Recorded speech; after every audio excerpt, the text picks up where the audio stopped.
He woke up on cold metal. The floor was smooth, gray, and smelled like old blood and chemicals. His head hurt, and his arms were tied behind his back with glowing cuffs.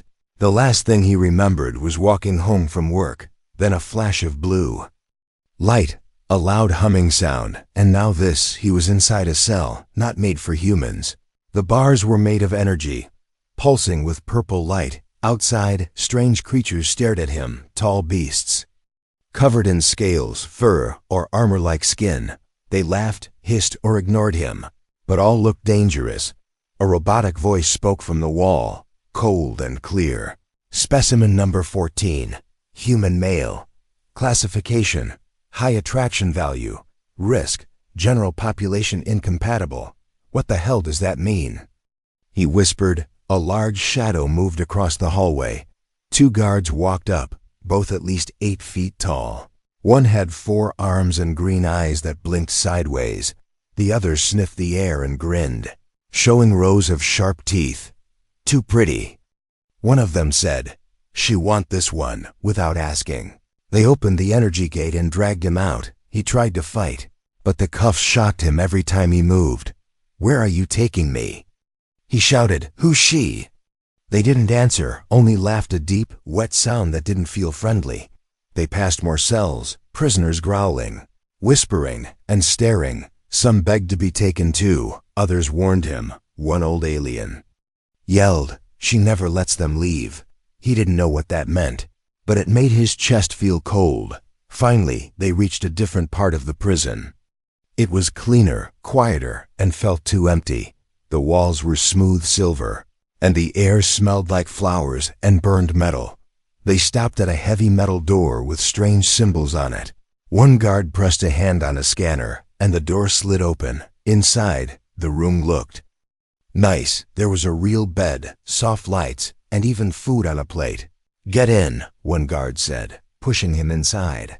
The door closed behind him with a loud hiss. He turned around and saw her. She was standing in the corner, tall and terrifying, 7 feet of muscle, scars, and glowing yellow eyes. Her skin was like stone, dark and rough, with strange tattoos glowing faintly. She wore a black uniform with medals and bones hanging from her belt. But what scared him the most was her smile. It was too calm, too sure, like she already owned him. "So," she said, her voice deep and smooth, "this is the human." He didn't reply, just stared, confused and afraid. She stepped closer, looking him up and down like a hunter checking her prey. "You are softer than I expected," she said. They weren't lying. He took a step back, hitting the wall. "What do you want from me?" She didn't answer right away, just walked over to the table and picked up a piece of fruit. She handed it to him. "Eat, rest, and don't try to escape." "I'm not staying here," he said, his voice shaking. "I want to go back," she chuckled, a low sound that made his skin crawl. "Back to where? Earth?" "No one's coming for you." She moved closer, almost whispering now. "But don't worry. You won't be like the others." He frowned. "Others?" She pointed at the floor below. "They stay down there, fight, starve, die. But you," she said, touching his face gently. "You're mine now." He pulled away, heart racing. "I'm not your pet," she laughed, louder this time. "No, not a pet, something better, something rare." She turned and walked toward the door. "You'll stay in this cell, close to me. You get fresh food, clean water, and safety. But if you step out of line..." She looked back at him, eyes glowing. "I will personally remind you who owns this place." The door closed behind her, locking with a soft beep. He stood there, heart pounding, staring at the untouched food. He didn't know where he was, who she really was, or what would happen next. But one thing was clear. This wasn't a prison. It was a cage, and he was the prize inside it. Asterisk. He woke up to the sound of music, not soft music, not relaxing, but something strange and alien. It sounded like bones clicking against glass, with deep drum beats like a heartbeat. The room smelled like metal and flowers again, and the lights were dim. For a moment, he thought it had all been a dream. Then the door opened, and she walked in, the beast woman Warden, tall and terrifying. dressed in armor made of black metal and leather. Her eyes glowed faintly in the dim light, watching him like a scientist watches a rare animal. She placed a tray of food on the table and sat down across from him. No guards, no weapons, just her. But somehow, that made it worse. "I hope you slept well," she said calmly. "Your cell is the best in the whole facility." He didn't reply, just stared at her. She smiled slightly. "Still angry, I see. Where am I?" He asked, his voice low. "Why am I here?" "You're in Section 9, she answered. "My wing, my rules." She stood up and walked slowly around the room, her voice smooth like poison. "There are 3 rules," she said. "Follow them, and you'll be safe.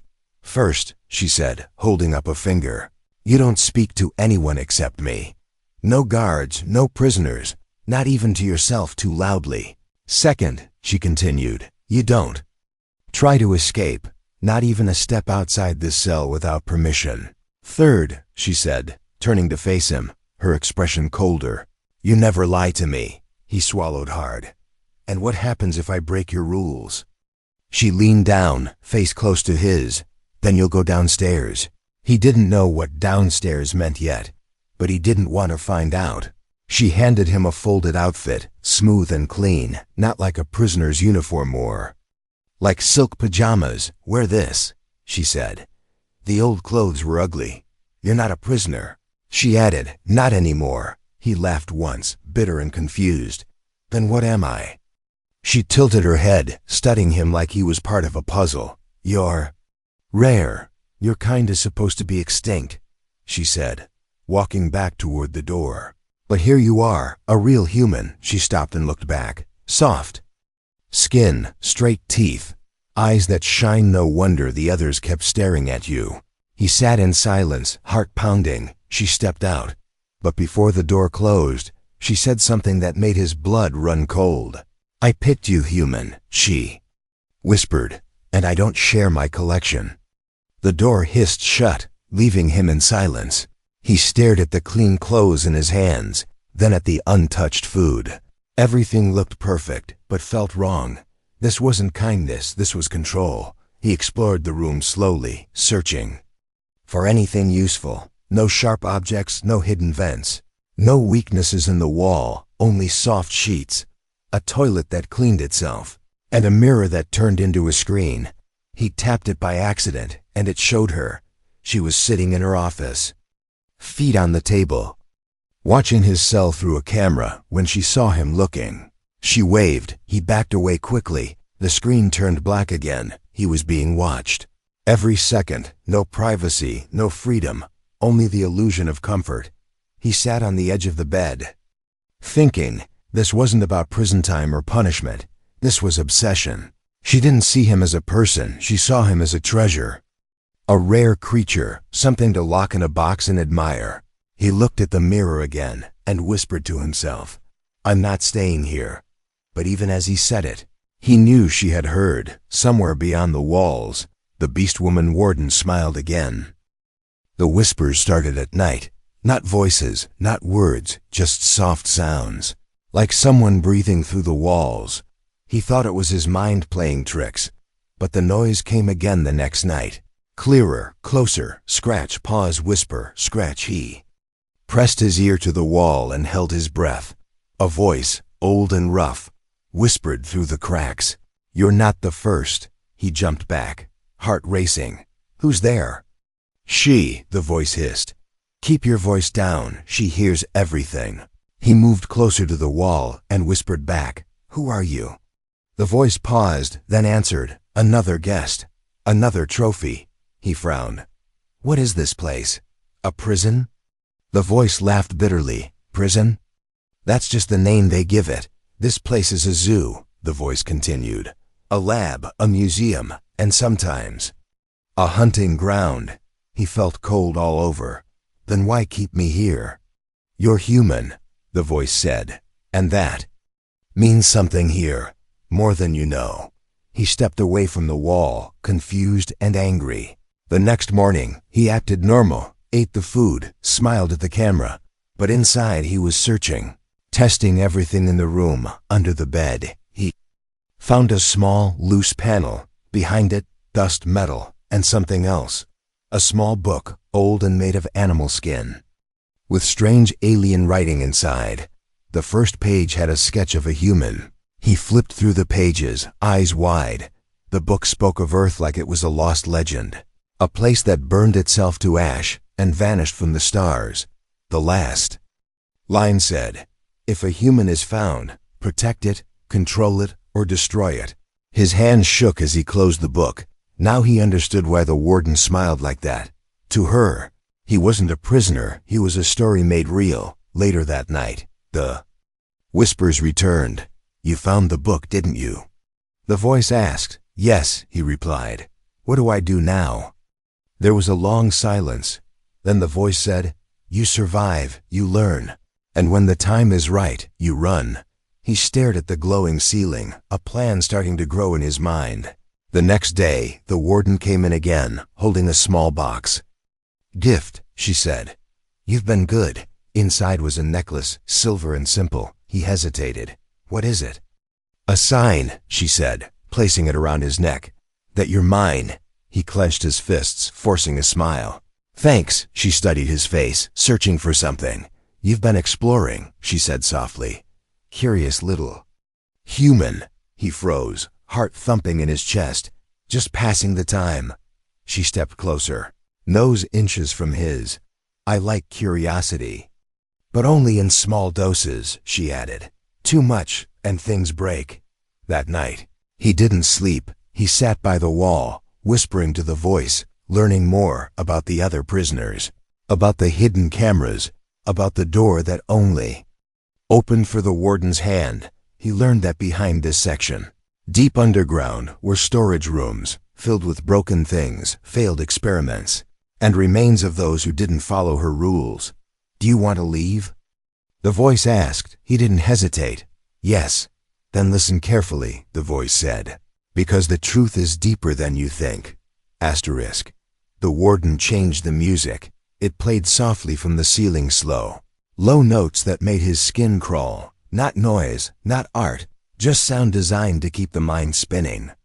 She had stopped visiting in the mornings. Now she came at random hours, standing in the doorway without speaking, just watching, sometimes for seconds, sometimes for minutes, sometimes longer. He never knew when the door would open or what mood she'd be in. That was the point. She wanted him off balance. One day she brought him sweets, another day silence.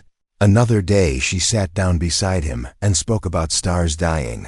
She told him strange things about how humans once ruled whole systems, and how aliens feared them, desired them, studied them. She called him soft thing, golden relic, and once, my last secret. He laughed once, bitter and tired. "You say too many things." She leaned in, her voice colder than before. "I say what I want, because you belong to me." He nodded slowly, but inside he was already drifting away from her words. He had started carving messages into the bottom of the bed frame, one letter at a time, using the corner of a spoon he had sharpened against the wall. "Camera above, trap below. Don't trust her food. She watches when you dream." He wasn't sure why he carved them. Maybe for himself, maybe for the next human if he failed. Each night, the whispers behind the wall returned. The old voice taught him tricks, how to fake sleep, how to read the patterns of the warden's visits. But even that wasn't enough. One night, while he sat quietly pretending to nap, the screen mirror flickered on by itself. Her face appeared. But this time, she wasn't smiling. She was sitting in her office, staring straight at the camera. Her voice soft, slow, and direct. "Do you know what the worst kind of liar is?" she asked. He didn't answer. She continued. "The ones who lie by pretending to obey." He felt cold inside, but didn't move. The screen went black again. She knew. The next morning, the food was different. His favorite fruits, warm tea, soft bread, everything perfect. She came into the room holding a small gift, wrapped in dark silk. "For you," she said. "A reward." He opened it slowly. Inside was a metal cube. He turned it over in his hand, confused. "What is it?" "A recorder," she said, smiling. I want you to tell me your thoughts every day." He stared at her. "Why?" "So I can understand you better," she said. "So we can be closer." The word closer made him shiver. That night, he didn't record anything. He hid the cube inside the wall with the old book. Behind the panel under his bed, the whispers came again, and he asked the voice, "Have you seen others escape?" "Yes," the voice said. "Some made it, some didn't, but all of them played her game first." "What game?"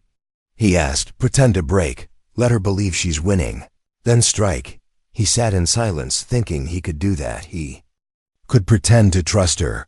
He could smile when she entered, laugh when she spoke, obey when she gave commands. But inside, he would be planning, and when the time came, he would be ready. The lights blinked red, for the first time since he arrived.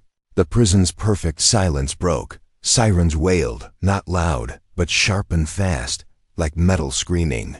The floor shook slightly, and he heard a sound he hadn't heard before: panic.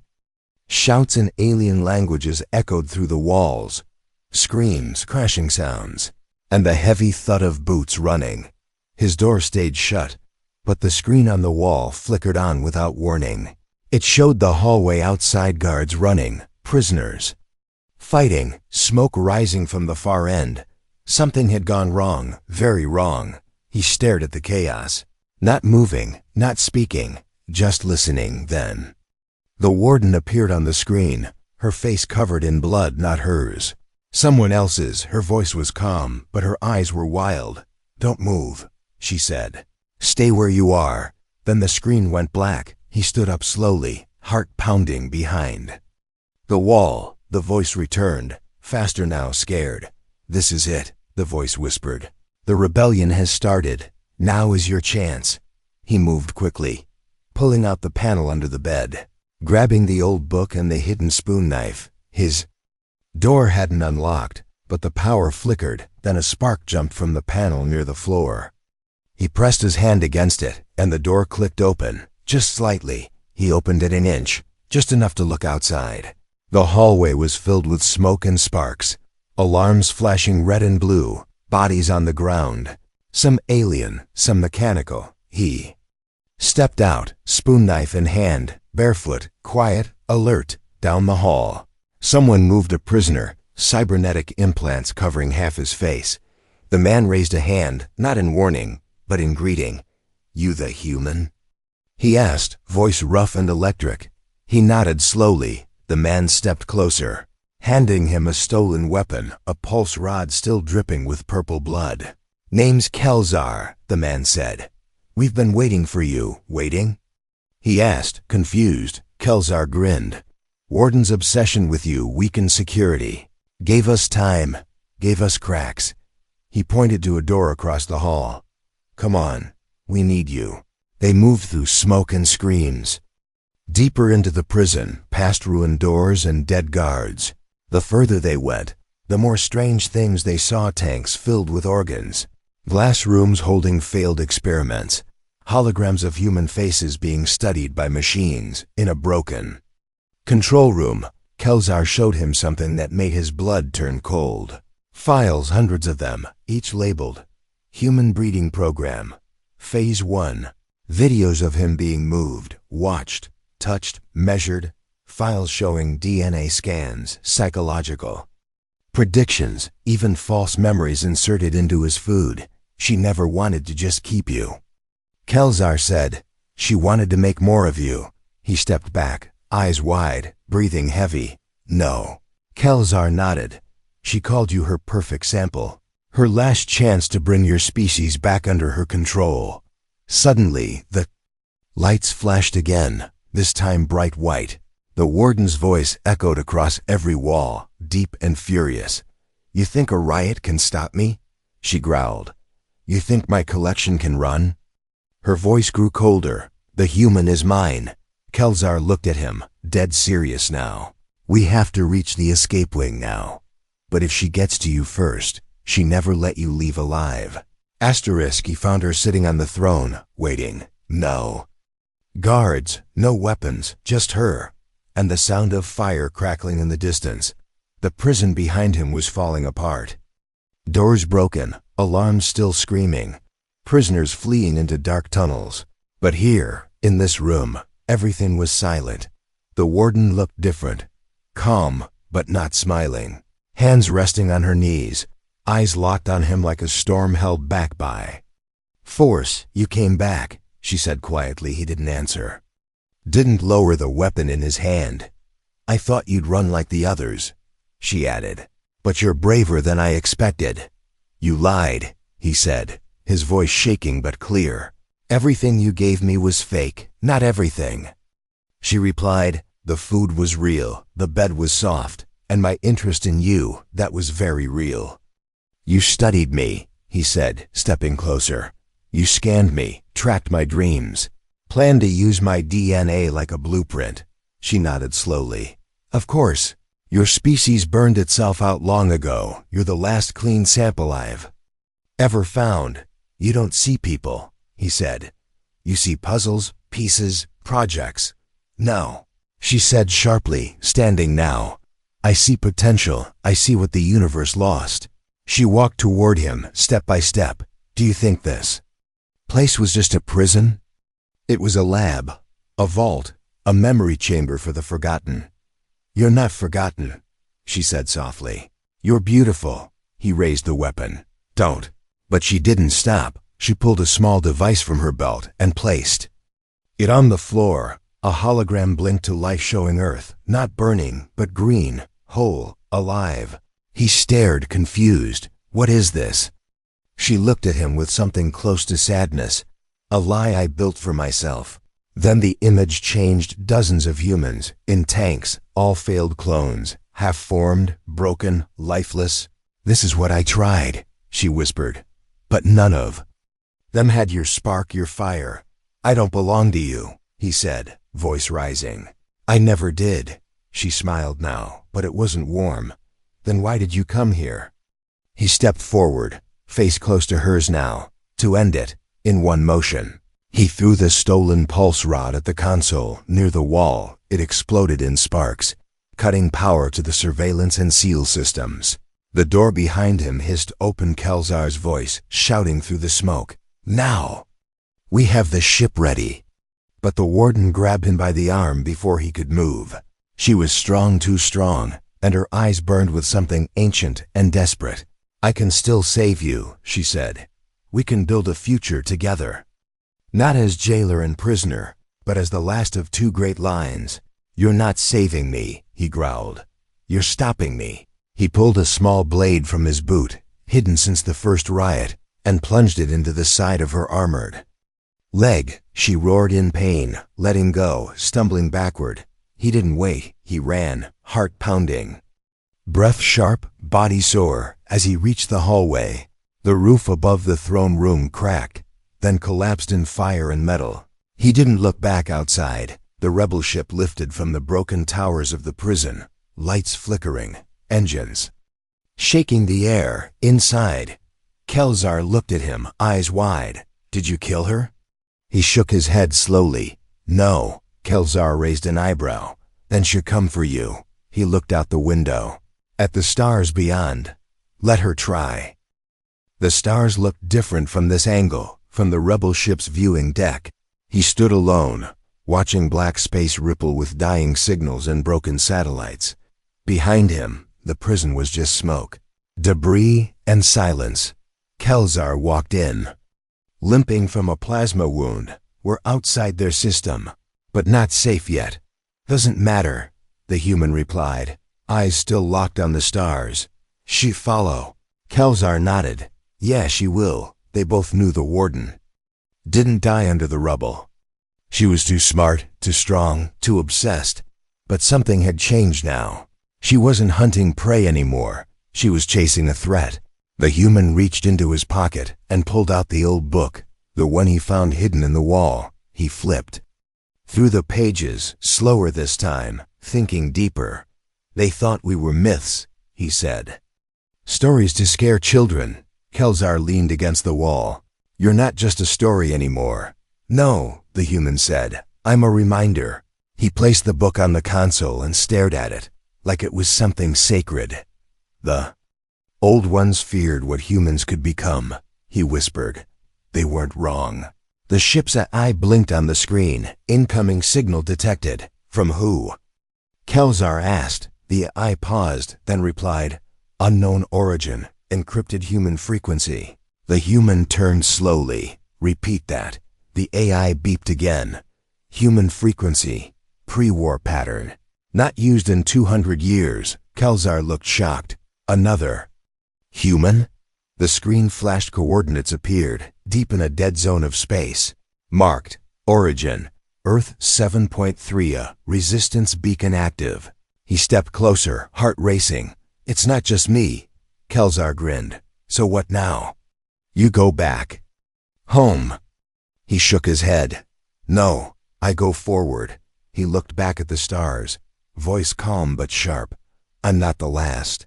I'm the first piece. Then he pressed a button on the console, opening the ship's external comms. His voice went out across space, across dead systems, across listening ears hiding in shadows. To any survivors, he said, this is a human broadcast. I've escaped. I've seen what they did. And I'm still standing. We are not extinct. We are not broken. We are coming back, far away in the cold dark. The Warden stood on the deck of a ruined scout ship, her yellow eyes locked on the signal echoing through space. She listened, silent, unmoving. Then, for the first time in her life, she looked. Afraid,